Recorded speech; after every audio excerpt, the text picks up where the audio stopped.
The US military is operating many types of helicopters, but this is expensive. Some of them, like the Chinook heavy lift helicopter, have been around for a very long time and have been extremely successful.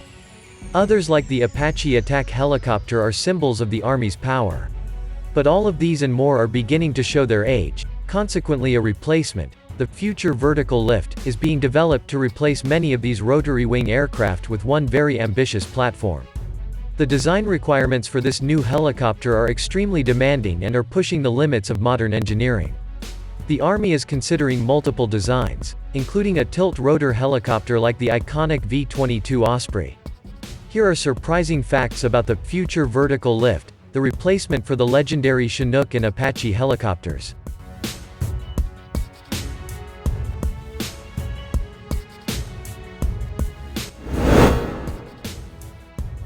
Number 8. Scope of replacement. It seems that the military hasn't been discouraged by the shockingly expensive F-35 fighter program that sought a single platform to replace several airframes all at once. The future vertical lift is being planned to replace the U-60 Black Hawk, U-64 Apache, CH-47 Chinook, and O-58 Kiowa helicopters. Additionally, to these four types of the Army's helicopters, the Navy is also a partner in the program, and it may also replace the Navy's MH-60S/R helicopters.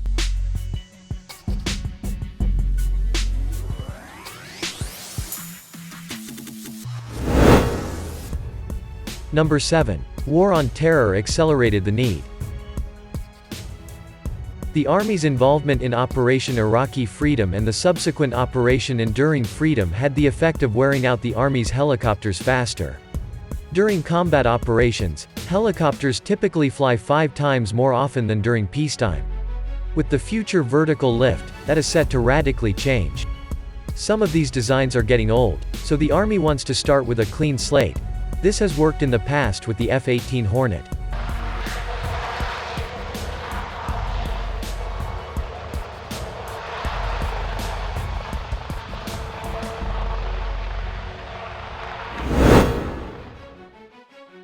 Number 6. The aim.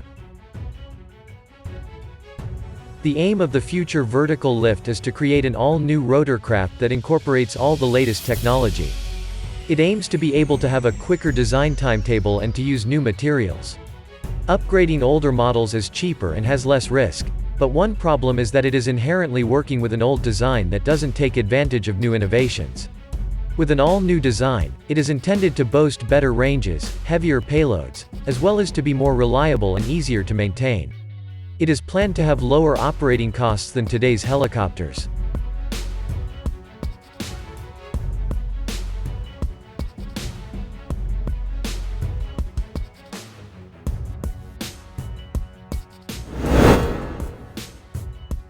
Number 5. Planned variants.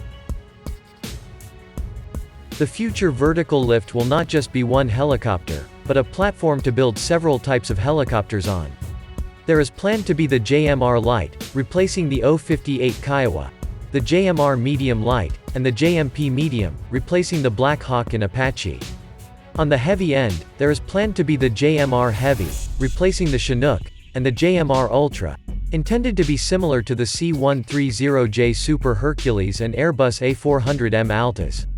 The Ultra has the nearest introduction date at 2025, while the others are not expected until 2030 or beyond.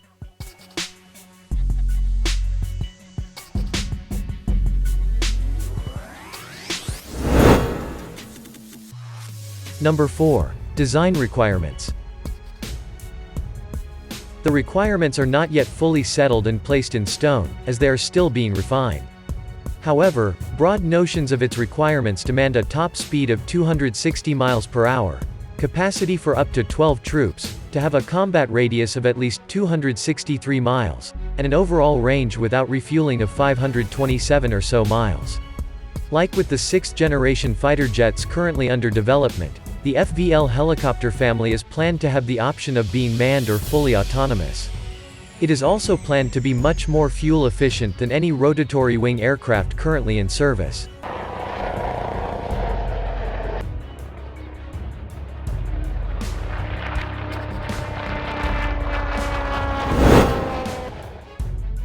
Number 3. Planned missions.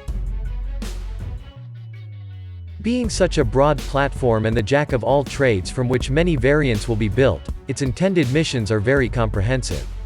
These include being an armed scout, an attack helicopter, cargo transport, anti-submarine warfare, anti-surface warfare, search and rescue, mine countermeasures in addition to other capabilities. If the future vertical lift ever comes into being, it will be a marvel of engineering and a revolutionary new design. Who would have thought the Army would design a single platform to replace helicopters as different as the Apache and the Chinook? They are not similar to helicopters at all.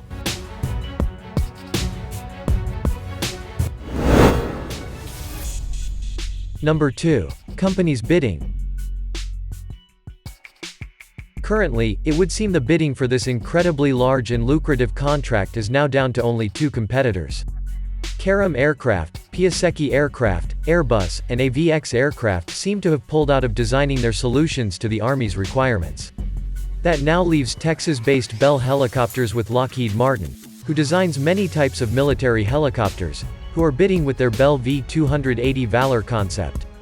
As well as defense giant Boeing in partnership with Sikorsky Aircraft with their Sikorsky Boeing SB-1 Defiant design. They both have a long history of making cutting-edge aircraft and helicopters.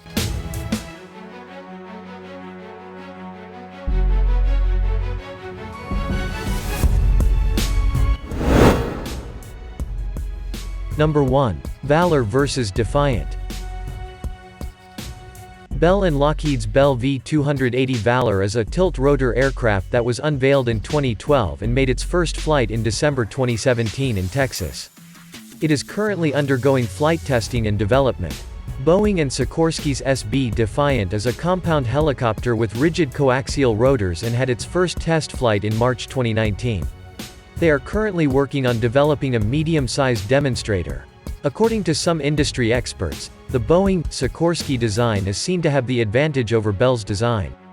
Given the expected time frame when the Army is expecting the first to enter service, it won't be long until there's a winner. In summary, the future vertical lift is a very ambitious program, and it may prove to be revolutionary in helicopter design.